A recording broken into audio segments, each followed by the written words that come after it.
Welcome back, everybody, to the Sick Podcast Recruits Draftcast. Guys, we got a fun show planned for you today because Grant and Rocco have each created their own wish list for the Habs and the Sens come draft day, and we're going to get into those. As always, we're going to get to Rocco's Riser of the Week. This week, we have a Mauler of the Week, and as always, our Habs Prospect of the Week. So let's get to it. Turn up your volume. Because you're about to listen to the Sick Podcast. Recruits Draftcast. And with the first overall selection in the 2023 NHL Draft, the Chicago Blackhawks are very proud to select from the Regina Pats, the Western Hockey League, Connor Bedard. The sickest NHL draft and scouting podcast. It's gonna be sick.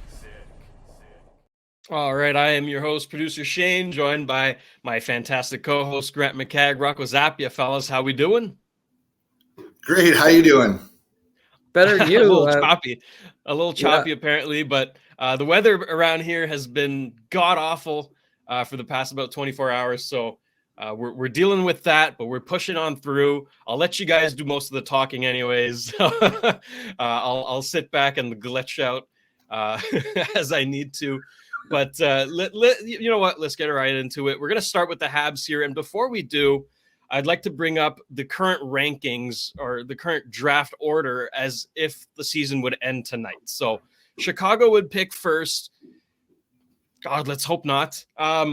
San Jose's second, Anaheim third, Columbus fourth, Arizona fifth, Montreal sixth, Ottawa seventh, then Buffalo, Minnesota, and Seattle. So we're going to start with the Habs here, who should be picking sixth if the standings stay the same. This is a realistic kind of situation for the Habs, right? Sixth, I'd say 4 to 9 is probably the range that they're looking at. So, Grant, we'll bring up your wish list here, and you can tell us why you have these players. Yeah, I didn't give much detail there, right? I think people know who we're talking about. That'd be Macklin, Celebrini, Ivan Demidov. Celebrini's the center, Demidov's a winger. Lindstrom, Caden Lindstrom's the center. Zane Parekh, right defenseman. Carter Yakemchuk, right defenseman. And Tij Ginla, who is a winger as well.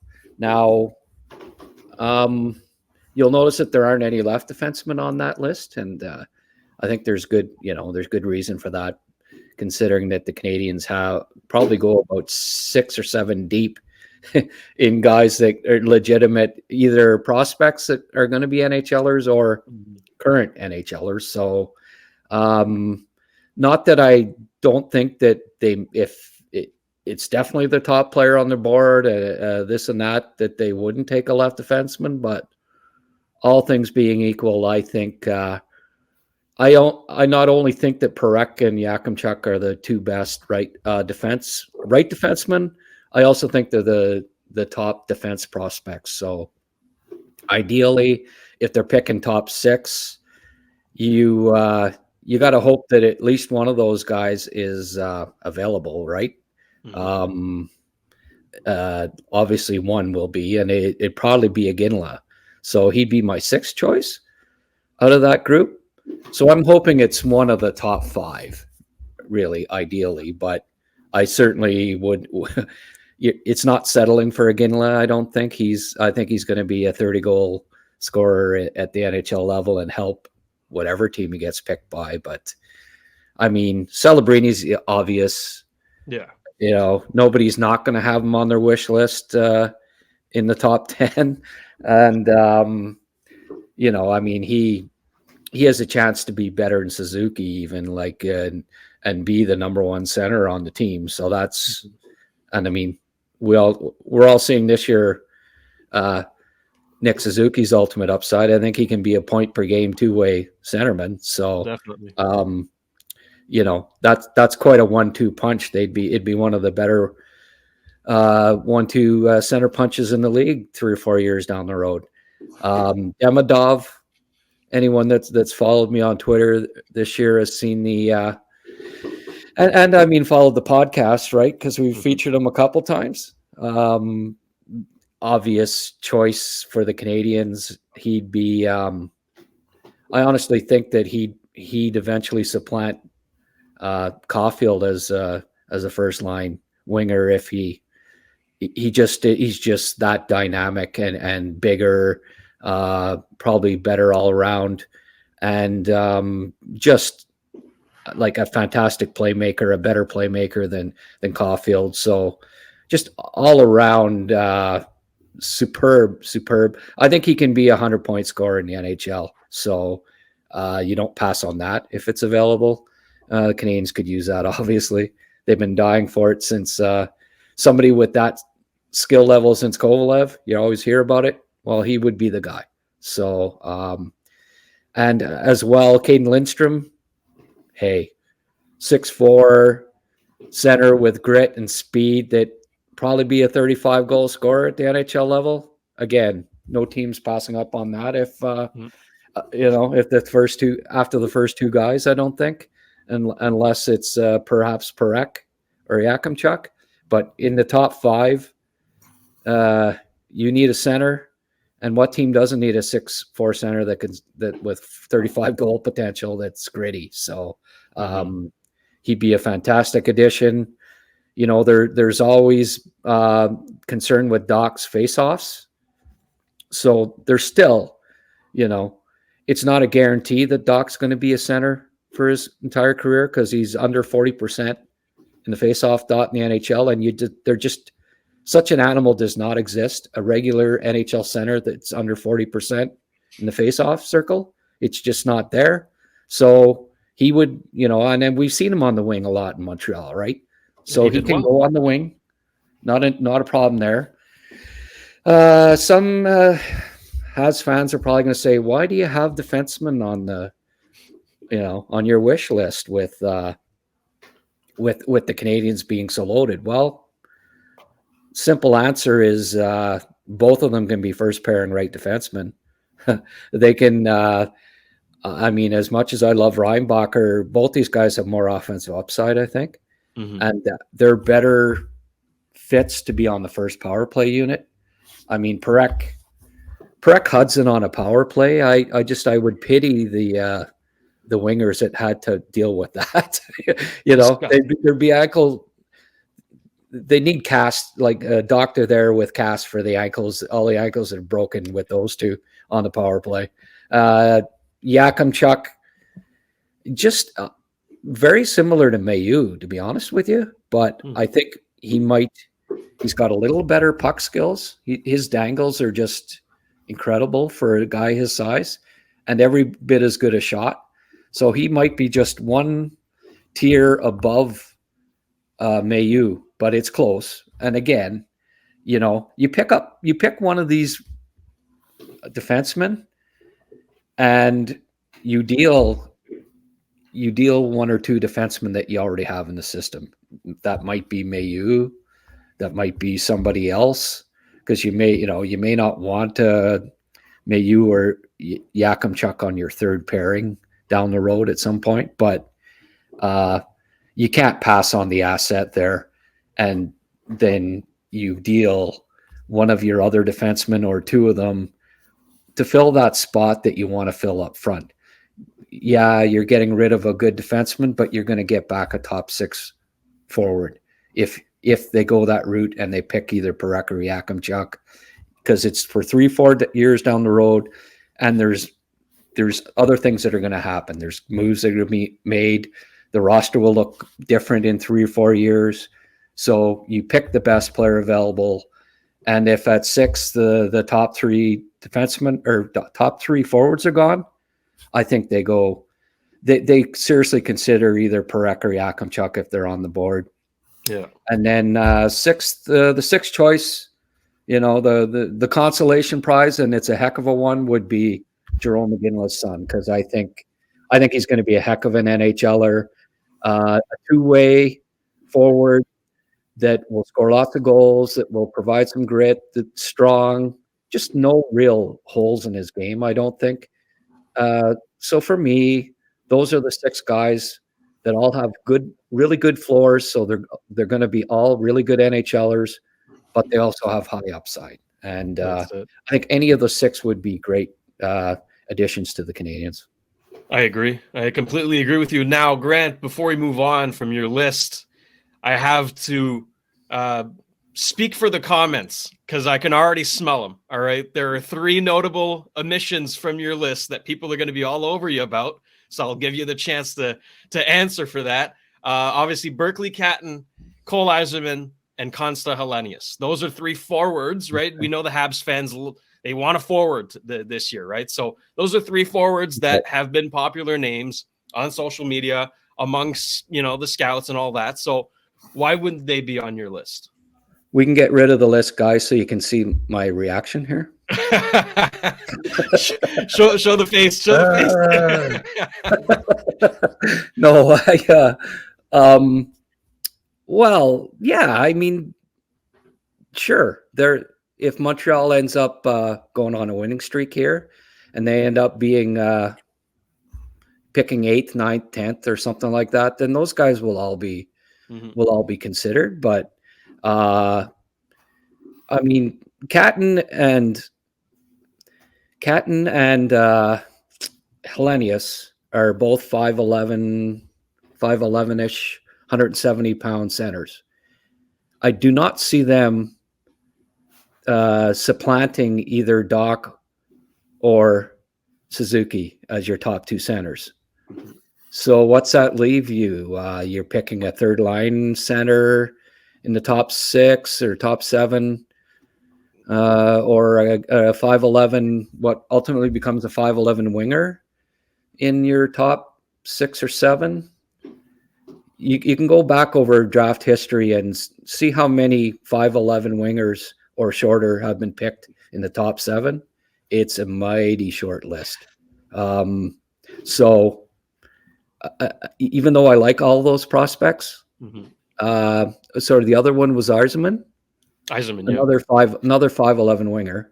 So the Canadiens need more size in their top 6, I do believe. Yeah. And those 3 would not provide that. Yzerman is always he's also, sort of a one-dimensional player. And I mean, some would argue that the Canadiens already have that with Cole. But I mean, I would argue that he's more than that. But again, I don't know that they're the right fits. And I also don't think that I don't have any of the 3 ranked higher than those 6 that I mentioned. So lower ranked, not the right fits. Pass. Fair enough. So in the comments section, right?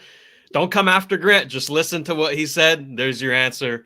That's why they're not on that list. Now, Rocco, we haven't talked about the Sens that much on the channel. I got my Sens shirt today for this episode. I think it's due time we give the Sens some love because you're from the Ottawa region. You're a big fan. So first, before we get into your list, why don't you tell us what the Sens would need at the draft? What are some gaping holes in the prospect pool? What do they need to improve on the team?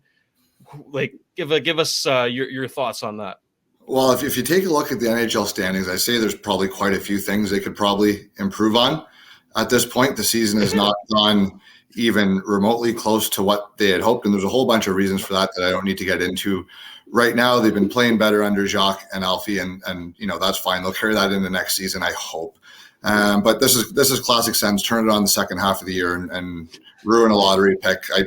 I said it one of the first episodes that came on the pod. I'm just waiting for it, and here they are, right on schedule, beating all the best teams in the league and losing to Anaheim and Chicago like they always do.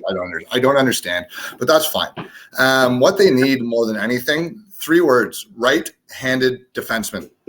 More than anything, that's the biggest glaring hole in their active roster and in their prospect pool. Now, their prospect pool isn't super deep at the moment. Most of their bigger names and guys that have really risen up the ranks are now playing. The days of them, and since Pierre traded the last 2 high picks we had, so there's no guys coming from the last couple drafts because we didn't even have our own picks. So thank you. This year we are going to have our own pick, and it's going to be a high one. So there's there's a handful of right-handed defensemen that I think would be very good fits in Ottawa, and we could bring up the list at this point as well. That is the biggest glaring need for us. Now, like I said, there are not a lot of high-end pieces in the prospect pool at the moment. So at a certain point, there may be a mindset of maybe best player available, but I do think that a right-hand defenseman needs to be prioritized if one of these guys are available. Now, I'll start at the top. Celebrini, obviously, he's only in contention if they win the lottery. We can pass over him. We've talked about him a lot. He's pretty much consensus top pick in the draft. So if we win the lottery, there he is. But other than that, he's not a realistic option. The other guy on this list who I actually don't believe to be a realistic option for Ottawa is Caden Lindstrom, and it's not because I wouldn't love to have him, but just because of where Ottawa is. They're not going to finish in the bottom three, probably. Lindstrom's not going to be there. He's not going to fall to where they're picking at 6 or 7. Like Grant said, 6'4" center who can skate, is physical, score a ton of goals. Like what else do you want? He's going to be gone by the time the Sens come up to pick again, unless they win the lottery, in which case they're probably taking Celebrini anywho. Mm-hmm. Now, the other 5 guys on this list, I could see each of the 5 realistically being there at number 7 overall. Just from the last few weeks at the rink, talking to some different scouts, there's some differing opinions on what order these guys belong in, and every time I talk to someone, I hear a little bit of a different order. So Demidov, Iginla, Parekh, Yakemchuk, and Levshinov could all be there at number 7. Now, who do I really want? It's no secret who I've been a massive fan of all year long since the first game I watched him is Zane Parekh. The guy absolutely blew me away with his offensive ability, his creativity, his edge work, anything that you can think of in the offensive zone, he's got it in spades. And his defense is a lot more impressive than I was led to believe I should expect the first time I went into watching him. For me, that's the guy that I want. He's my number 1 defenseman in this draft. He's number 1 for me on my Ottawa Senators wish list.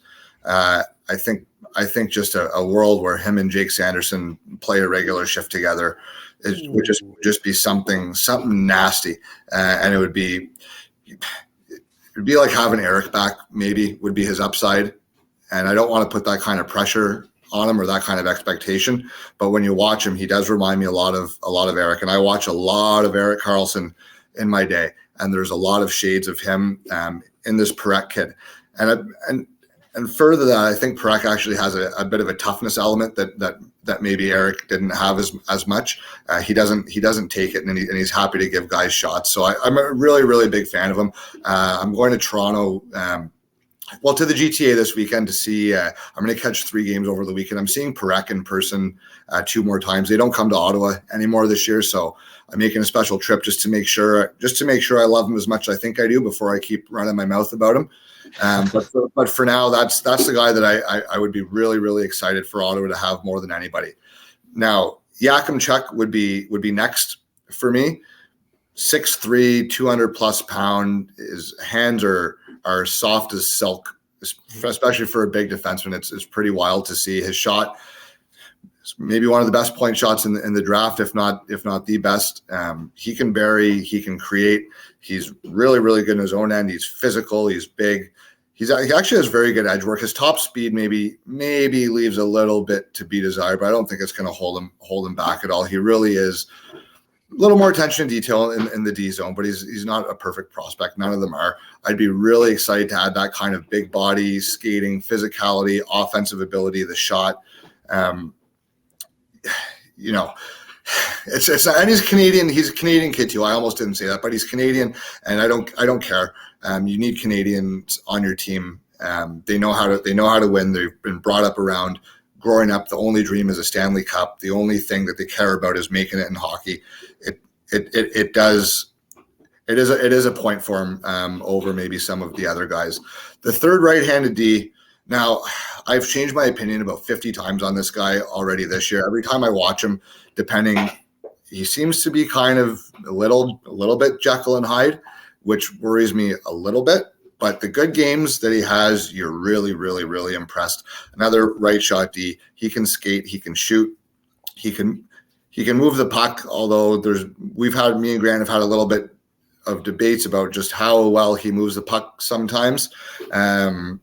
And he can get a little bit lost in his own end. He's the guy that I might have the most concerns about, just because he's not very polished. He can puck watch. He can cheat for offensive opportunities. But by the same token, he's playing against some really, really, really good competition in the NCAA. Michigan State's not a joke. That's a really good program, and he's playing big minutes for them, and he's putting up numbers for them. So that says something. I think he's a guy that's going to need some refining. He's going to need someone who really knows how to develop the defenseman and clean up the warts in his game, because make no mistake, there are some, but he does have all of the tools in the toolbox that really give you something to get excited about. And I think if you put him into the right system, with the right guys surrounded by the right people, you just got to rein him in a little bit. It's a bit of a wild horse sometimes. And that's fine. He can learn to play a little more reserved, and guys have done it before and they've thrived. He's got all the tools, but I do have more questions about him than I do about Parekh and Yakemchuk, and that's why I have him third of that group of right-handed defensemen. Now, the two wingers, I would be surprised if Demidov was around when Ottawa was picking. That would surprise me, but he's Russian. He's playing in the Russian Junior League. He's not in the KHL. He's not getting to play international tournaments. We're not going to see him at the U18s. Didn't see him at the Hlinka. So it's tough. And you have your Russian scouts there, but when you're picking that high, you ideally want your head scouts and ideally your GM too to have one, if not multiple, live viewings, and that's just simply not possible right now for him. Mm-hmm. And that may hurt him. I don't know where I have him on my list of who I think will be the best player 5 years from now versus my prediction of the NHL draft order. I have him in two different spots. And I'll phrase it like that because he has, as far as I'm concerned, he has the most pure offensive upside, even more than Celebrini. He has the most pure offensive upside in this draft. I agree with Grant. He has 100-point upside as a winger, but not the biggest. He's Russian. He's a winger.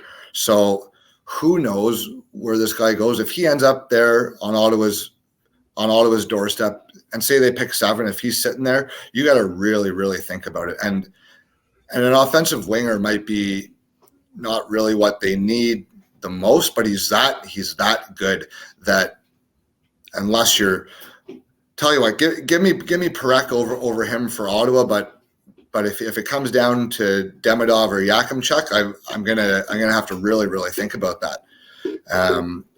Even though they don't need him, he's that good that I think sometimes you just don't overthink it. And if he's that good and you believe he'll come over and play and thrive, it'd be hard to pass on him because his skill set is just friggin' bananas how talented this kid is. The last guy I talk about, TJ Ginla. Again, I don't know that a winger is necessarily what the Sens need as much, but I am a big, big, big fan of his. I'll echo pretty much the same points that Grant made. I don't have any questions about him becoming any less than a relatively steady 30-plus goal guy, probably a first-line player, second line at worst, probably be an all-situations player, probably be the kind of guy that a coach is going to want to lean on a little bit and will earn his trust.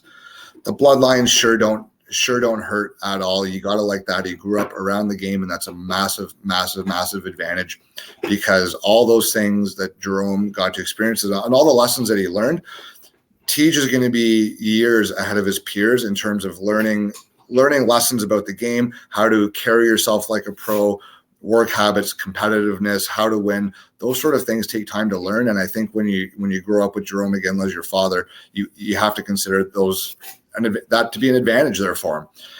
That said, I just love the way he plays. So he'd probably be number 6 or 7 here. There's Parekh is the guy that I really badly want for Ottawa. Yakemchuk's right there with him. I think they'd be the two best fits. But any one of these guys on this list here, I'd be excited to introduce into the prospect system. Any one of them would immediately become our top prospect. Again, thanks to not having picks the last couple of years. You know who you are. Thank you very much. He's no longer there. He's no longer there. Don't worry. I have PTSD. It's pure traumatic stress disorder. Every day I wake up and I think we're going to be losing another first round pick somehow, but that's fine.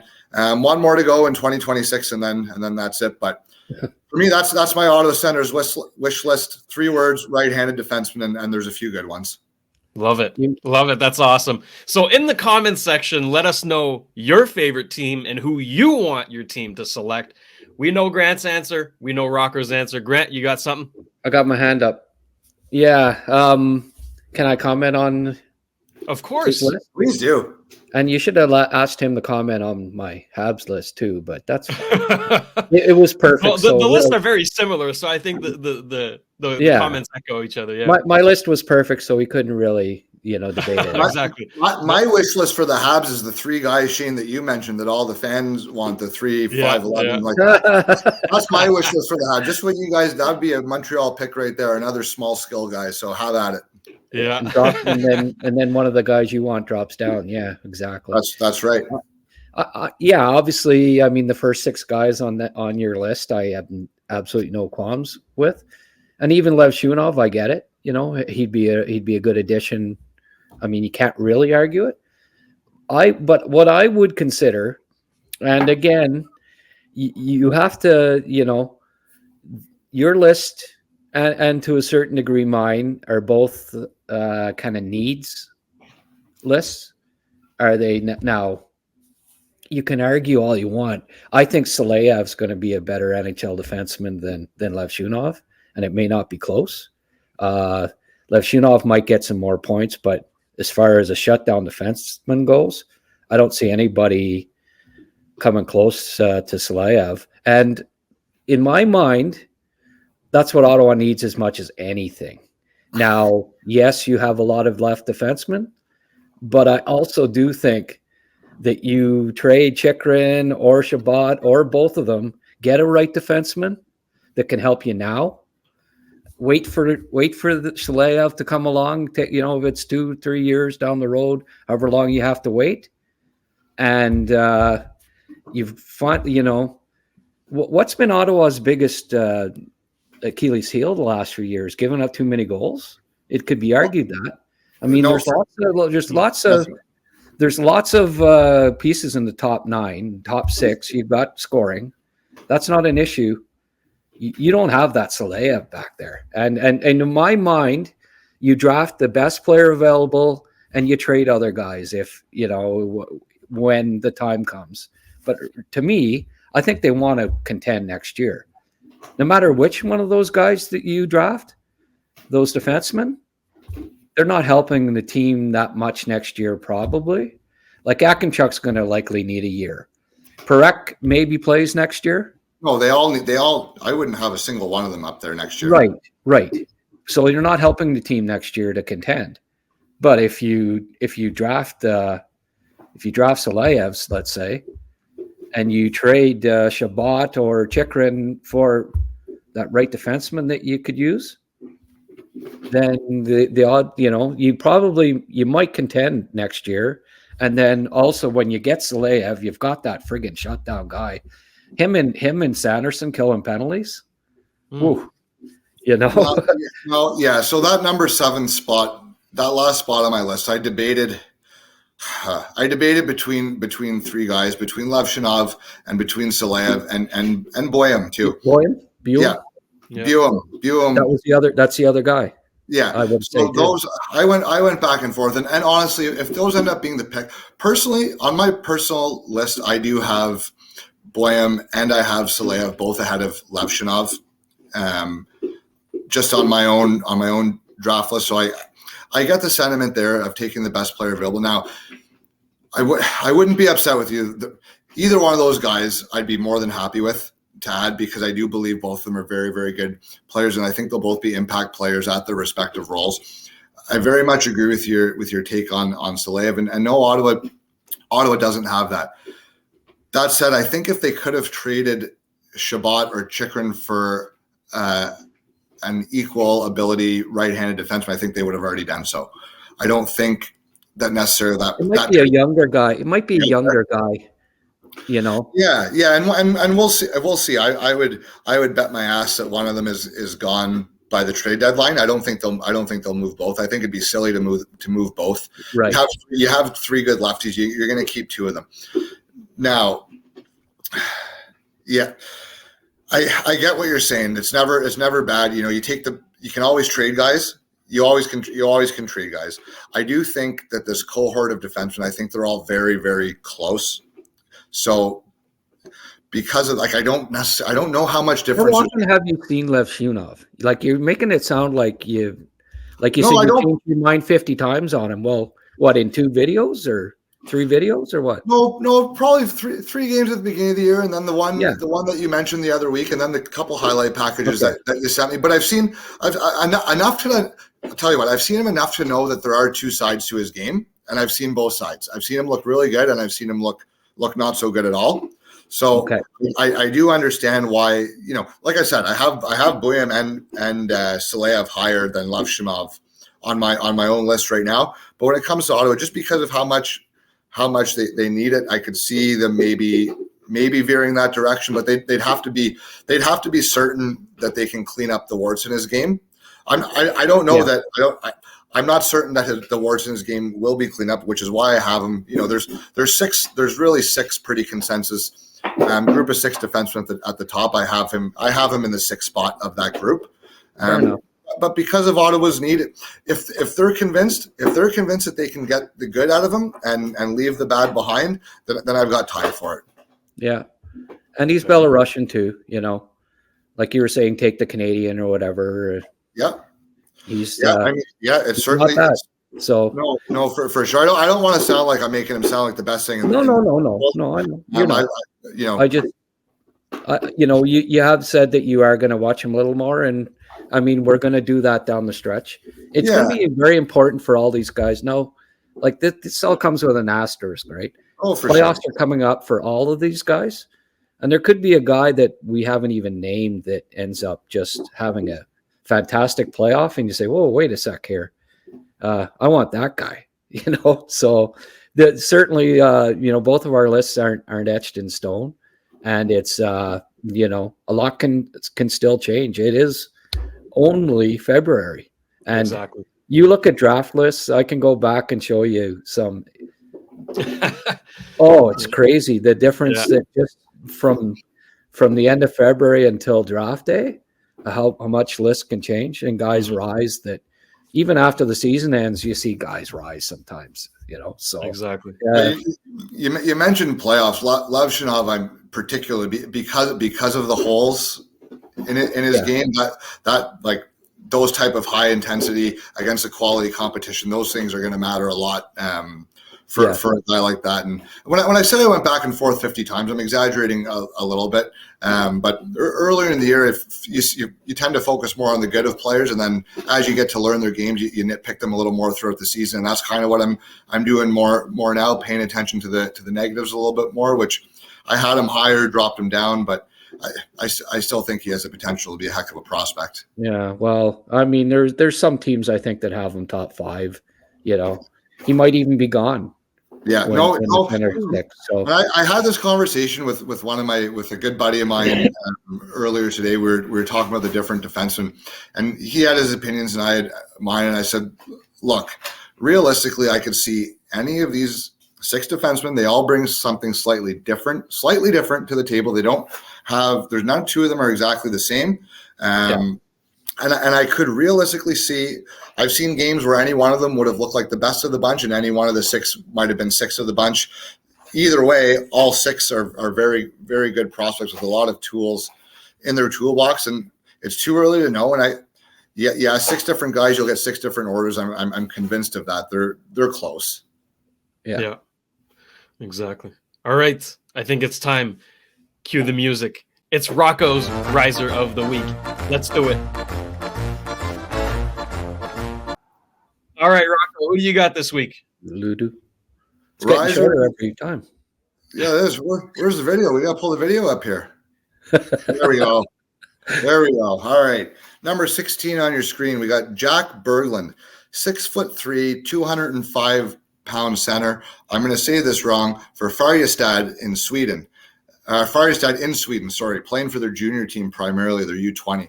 Wearing number 16 in this game for Sweden. This is at the World Junior A Challenge that happened a couple months ago.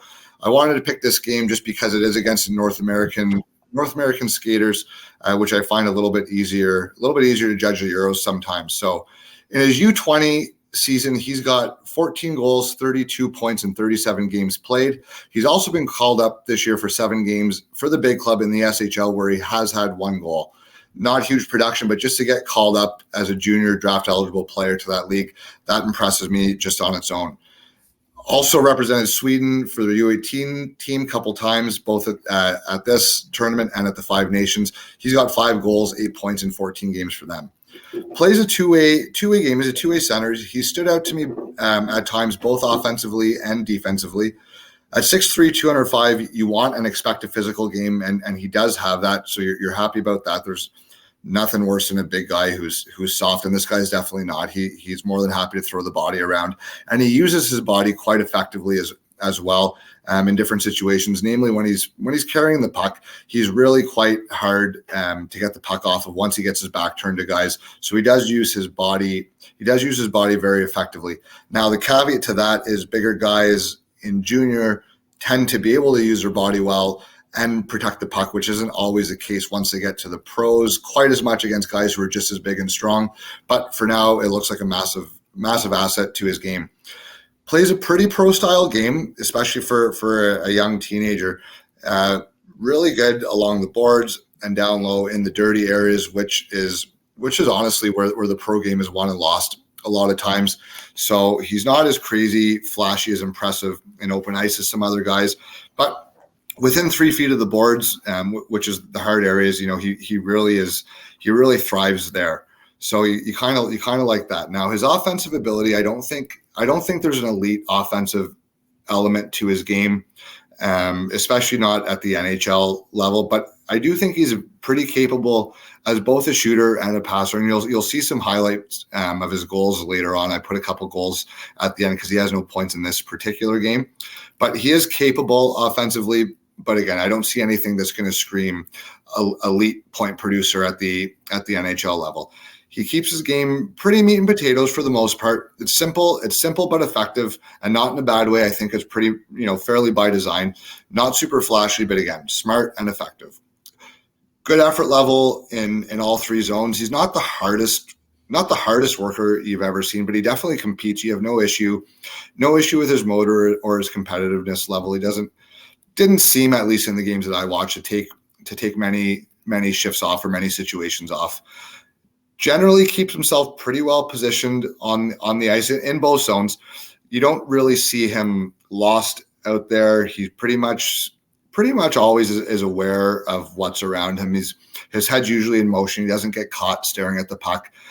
Defensively, he doesn't really lose track of his guy. Stays between his man and the puck for the most part. Gives good support high in the offensive zone and along the boards. So positioning, you like that, especially for a guy who may not project to put up tons and tons of points. He's got to be able to do the details of the game well. And I think as far as teenage prospects go, he does those pretty well. His coach definitely trusts him as an all-around player, which I think speaks to his two-way ability, because he does see time on both the P and the PK in this game. Now, I believe he's on the second unit for both, but he is seeing notable time on both special teams. So you know that the coach has faith in him to be able to contribute at both ends. Really good net front game, especially on the PP. They stick him in front of the net. They're very, very big body, obviously, who does a good job of screening the goalie while taking away his eyes. That's pretty tough to deal with when you got 205 plus pounds standing at the top of your crease. And he's got a pretty good stick in front of the net too. He tips one in this first set of highlights against Canada, and then he scores a goal on a tip play later on, which you'll see. So good stick in front of the net. So you could do worse than sticking the big body there on the power play. Good net drive. Tough for defenders to handle, especially junior defenders when he cuts to the net. I mean, he's really big and strong, so that's tough for guys to deal with. Some decent ability as a puck carrier once he gets going. There's actually a little bit of shiftiness and some edge work when he has the puck. but skating would probably be his biggest area of weakness at this point, where I'd like to see him improve. His top speed, once he really gets up there, you can live with it. It'll need to improve, but you can live with it. But the quickness and the quick starts in the first few strides, that's what he needs to work on. And it's to the point that I think it may, if there's something that would hold him back, that could be it. He does really need to focus on improving the quickness. But again, he's 200 plus pounds at 6'3" as a teenager. That could come with development and strength and turning into a man basically on its own. It should improve over time. That said, it's something that you can work on, and he's going to need to work on if he wants to have a realistic chance to be a very effective player. Once he gets possession in the offensive zone, he's quite hard to handle, and he looks very good on the cycle. So that gives you some optimism, and that negates from the speed factor a bit, because if you can control the play on the cycle and you're strong on the puck and you shield it well and you distribute well, then you don't have to play the fastest game. I use this example all the time, but Mark Stone can't skate a lick, and he's one of the best players in the world. So it's not the end all be all. It just happens to be what this particular prospect might need to improve on. But overall, I really do like his game. And then as far as projections, I could see him going from anywhere in the second or third round. I think would be a comfortable spot. Tail end of the second sort of thing is where I would peg him now. But I mean, did only watch a few games of him, 3 games, and we'll have to see how he looks in the playoffs, and lots of room to move. But yeah, he's a good prospect. Sounds good. Grant, anything you'd want to add? All covered. I think he covered it there. All covered. Fantastic analysis as always. Yeah. Love it. Detailed, that's for sure. All right. Rocco, we thank you for your time, my friend. See what he does to me, eh? How many times did you watch Lev Shunov? You didn't watch him enough, and now this guy's too detailed. I can't win with you, Grant. No, I just, on 2 views to have that much opinion on him, it's impressive. All right, Rocco. Well, enjoy your watches of Zane Parekh, and we were very excited to hear about it too. So you're not gonna keep him around for the Mauler, or what? He's got to get going. He's got to go. He's got to go. I got to get going. Unfortunately, there's a lot of things left on the docket today. But I'm looking forward. I'll see 3 different games this weekend, and I'll get to see, in addition to Parekh, I'll see Van Acker and Luchenko and Beaudoin and a couple others. So I'll be able to have some stuff to talk about next week. I'll try not to have too much of opinions on them over the weekend views, but I'll let you guys know. How they looked. Hit a sore spot there. Well, we're going to have a trade deadline show next week there. So that's right. We'll look forward to getting your many opinions on that. One thing, I'm not short of opinions, not short of words. I come by it honestly. That's why you have my theme music, eh? It's in the genes. Yes, sir. Awesome. Right on. All right. Thanks, Take care, Rocco. Hey, thanks, guys. Bye-bye. All right, Rocco Zappia, busy man's got some stuff to take care of, but we appreciate his analysis as always. Now, Grant, this is interesting here. We have a mauler of the week instead of a prospect of the week. So indeed. Let's take a look at Heikki Ruohonen. I think I did that okay. Yeah. Well, we haven't had Mauler since Surin early in the year, if you recall. It's been a while. We're starting off with a video. He had a recent scoring streak there. 7 games in junior. He's playing in Finnish junior, obviously, and he had a 7-game point streak. And he had 15 points in those 7 games, which is pretty decent. He's played with the. I first noticed him at the 23 Halinka last summer. Mm-hmm. He played, he played a decent game in the Fog Bowl versus the U.S. there, and he centered one of Finland's top 2 lines and scored a goal in that game. So I kind of took notice of him there, and sort of had him. I had some video that I just put up on his prospect file, but I noticed. I always look at stats for all the junior leagues, and I noticed that his name kept popping up recently. So I did a deeper look, and he's been on a good tear. He's actually tied for 15th in scoring in Finnish junior. Now, considering that he doesn't turn 18 until June, that's pretty impressive to be top 15 in scoring at that young of age. He's got 19 goals and 45 points in 36 games, so well over a point a game. So he's putting up the numbers, and you can, as you can see by these, scoring highlights, that he's got some good passing skills, vision, decent shot.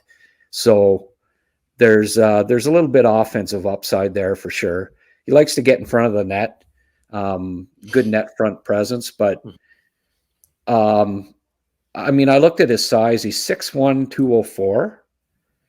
And I noticed he's got a little bit of, he likes to hit. So the beauty of Instat is that you can, you can key on certain things. And we're going to put up a video here of his biggest hits this season. That's why he's now, boom. There, he uses that size nicely. So you'll notice in all of these that 6'1", 204 at 17 years of age. He's going to be a big boy. He already is, right? Now, the issue with him, and I think you even saw it in the scoring highlights, is he doesn't have amazing skill. He's not a great skater.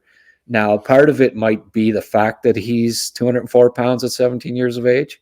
I think what you're going to see him doing is leaning out a bit, right, as he goes along here and puts on a bit of lean muscle and maybe gets a little quicker. Because to play in the NHL, he's probably going to, he's going to have to improve his skating for sure. But he can skate. It's just that he's not, he lacks explosiveness at this point. And in part, I think it's because of his size. Now, but look at these highlights. It's great. Yeah. I get a kick out of these guys that can just bulldoze. And he's certainly one of those guys. Now, I think NHL teams are always looking for, a special dimension. They're always saying, right? And I think he does bring that with his with being a bulldozer that he is. Now, it's his competitiveness. The guy doesn't take a shift off. He works hard, but he loves to hit. He loves to be physical, and I think that's going to be his forte. I see him coming to North America, and in fact, I wouldn't be surprised if a junior team, I'd be talking to him in the coming up here to the CHL import draft to see if he wants to come over, because I think he plays a North American style. Like watch this one here. He comes up. Oh, he loses it. Boom. Yeah. You just keep seeing this over and over again. And that's a big defenseman he was up against, But I think he's strong along the boards and wins most of his puck battles. He would be effective cycling the puck in the bottom six role come playoff time, I think, if his skating improves and he can keep up with the NHL pace. I just see him being like a William Carrier type, who's found a nice niche with the Vegas Golden Knights, right? I think that's look at that. Jeez. That was the one I thought that other one was, where he just I guess he was angry that he didn't score and then just sent them on the bench. But I like that dimension of his game. I think it's going to be something that appeals to an NHL team that maybe is looking for a bit of sandpaper and size. There is another one in the bottom six down the road, because that's ideally what I think. You're not looking at a top two forward here, but he's got the size, the willingness to hit, and the strength to do it. He knocks guys over continuously. So, it's not great skill level, but anytime you're playing a top two center role on the Finnish, on the Finnish U18 team, tells you that he's got enough skill and enough pace to that if he keeps improving it, that it'll be up to NHL quality. So what I found is that he's a little bit, I think he's a bit under the radar, to be honest with you. He missed the last U18. The NHL scouts haven't seen him since the summer, and talking to them, they don't all necessarily remember him from the summer. So I don't think he's high on any list right now by any means. But, I mean, if he has a good playoff and people get wind of just how physical this kid is, my guess is he'll get drafted closer to 60 than 150. He's probably going to go somewhere from the 3rd round to the 5th round. Now, if he's still there, after 5 rounds, bottom, I'm running to the draft table to pick this guy in the 6th or 7th round because he brings a dimension that not many players do in this draft class, and I think you're always looking for a dimension that stands out. And as you can see from those highlights, he's going to be a physical player no matter what pro league he plays in. So for me, he's a good choice as a sleeper, but even more so as the Mauler of the week. Yeah. You think that was a good choice or what? For sure. So seeing some of those hits, that fires me up. I love that stuff. So Heikki Ruonen is our Mauler / sleeper of the week, whatever you want to call him. It was worth highlighting him. Now, Habs fans, it's time for our Habs prospect of the week. And this player is having a pretty good first pro season, all things considered, and that being Jakub Dobeš. So let's dive into that a little. Yeah. Well, this is from last night. He had a 35 save shutout. So I decided to feature, most of the saves there. So I don't know that, I might run out of things to say here, but look at that. I thought it was kind of cool using his glove to. He's a bit unorthodox, which he is. Yeah. There was another Czech goalie once upon a time that was a little unorthodox. I wonder who turned out to be okay. Yeah. The Dominator. But you got to love his flexibility. Those legs, like he covers the whole net when he does that. He goes down. I don't know how I'd break my knee caps if I tried to do it, but he is so flexible for a 6'4", 6'5" kid. That's it. And the way he hops back up from the butterfly, like his legs and knees are, hammies got to be so strong. It's just incredible the athleticism that this guy has in his legs. Just great pads. You can't beat this. He does that spread eagle butterfly there and he's covering the whole width of the net. Yeah, he does that when a player is in tight with the puck, and they're in too close to lift it over his pads. What are they going to do? They can't beat him when they're in close, and he does that butterfly, and he does it instantly. But then, just as impressively, he gets back up on his feet. Yeah, but even more, like what's just as impressive in that regard too is his rebound control with his pads. He deflects them off to the side just about every time. Rarely do you see a rebound come right back out to the slot, and that's where a lot of rebounds end up getting buried. Right, is when they're when the rebound comes right back out to the slot. So that's not the case with him. He's very controlled with how he deals with his rebounds. So nice poke check there. Yeah, great stick work. He does have a good stick. It's hard to move him out of like you see guys trying to plow him over there, and he just that was disallowed obviously because he got shut out. I think they blew I'm not exactly sure why that goal was disallowed, but I'm not going to argue about it. You wouldn't have got a shutout if it was. So, but you can see by these highlights that Bridgeport had a lot of good opportunities, and it was almost halfway into the game. They were out shooting Laval by a fair margin, and he kept it was 0-0. Then Laval, all of a sudden, the last 10 minutes or last of the second period, popped 4 goals, and it was game over. So as you can see there, it was 20-14, the shots, still 0-0. So he, Dobish kept them in the game till they got the offense going.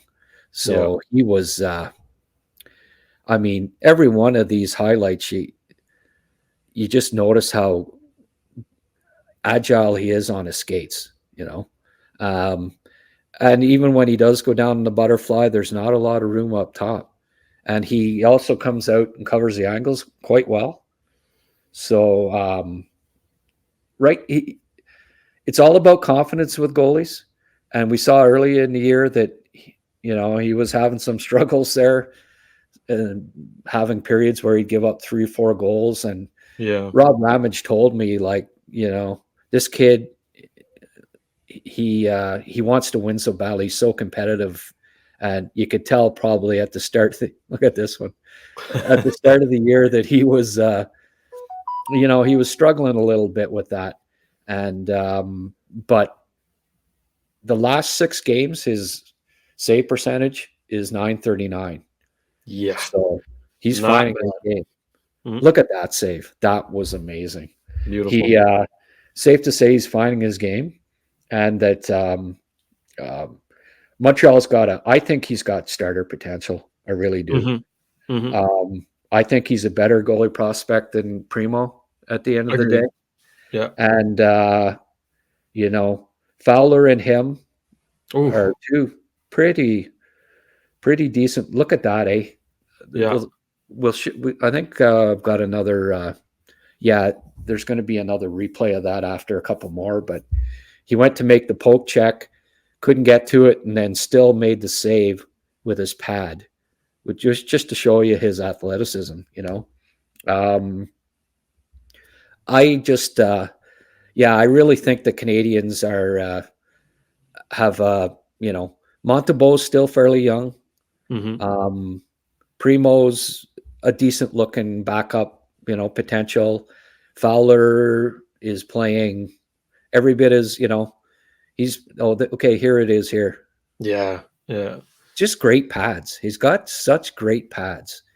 And, between Dobas, Montembeault, Fowler, and Primo, I know last year we're saying, well, they need to draft goalies. Mm-hmm. Then, we're not even talking about Volokin and Miller, who are looking good as well. So, they got a bunch more picks this year, and they may take another goalie, but they aren't going to have to prioritize it this year. That's it. Year. We've seen Dobish make that step. Very impressed with Fowler. So all of these guys are stepping up. Primo's, I'm a little more impressed with him this year at the NHL level. He's starting to get comfortable finally at that level. And Montembeault's just proven that he's definitely an NHL goalie and can, without a doubt, and can be a decent starter. So the goaltending, I'm a lot more confident about the goaltending today than I was, let's say 6 months ago. Exactly. Yeah. Regardless, it's going to be a step down from Carey Price, right? We have to put expectations on check here, because Carey Price, whether you like it or not, was the best goaltender of our generation. That performance, that 2015 Vezina and all that, we're never going to see anything like that again. I'm convinced. That was absurd. So to know that we have this depth of good, potentially great goaltending prospects, Habs fans should be really, really excited about that. And Dobish is a part of that for sure. 6'5", long, agile, stretchy, those are the qualities you want out of a starting goaltender. So very exciting stuff. And he's, like you said, he's finding his groove in Laval. Maybe a harder start to his pro career, but now he's fully in it. And the Laval's getting some good goaltending, right? Kaskasuo got signed now. He's no longer on a PTO. So That's right. It's going well. It's going well in Laval, and you'll love to see it. Folks, that's going to do it for us. We've been at it for an hour, but it was a fun one. Let us know in the comments who your team should select at this year's draft. Let us know what you thought about Grant and Rocco's lists. And again, if you're concerned about the 3 omissions that I mentioned, just go back and watch what Grant had to say. Okay, he explained himself. Let's leave it at that. Grant, anything going on recruits that people should know about? I've been hard at it, beefing up the profiles in the last 2 weeks. Well over 100 profiles now have multiple scouting comments and videos. Big time. So you can look at game videos that, much like what we put up there, but entire games. Some of them are 10, 15 minutes long. So you click on a prospect in the draft rankings, and it'll go directly to their profile, and you can read NHL Scouts comments and watch videos. So, I mean, for $1.99 a month Canadian for your draft coverage, I'd say it's well worthwhile to subscribe to our draft coverage. I would agree to that. Well, folks, thank you for tuning in. As always, we'll see you next week. Take care. And that's a wrap. Hope you don't miss us too much until next time. Follow the Sick Podcast, Recruits Draftcast on YouTube, Facebook, Google Play, and Apple Podcasts.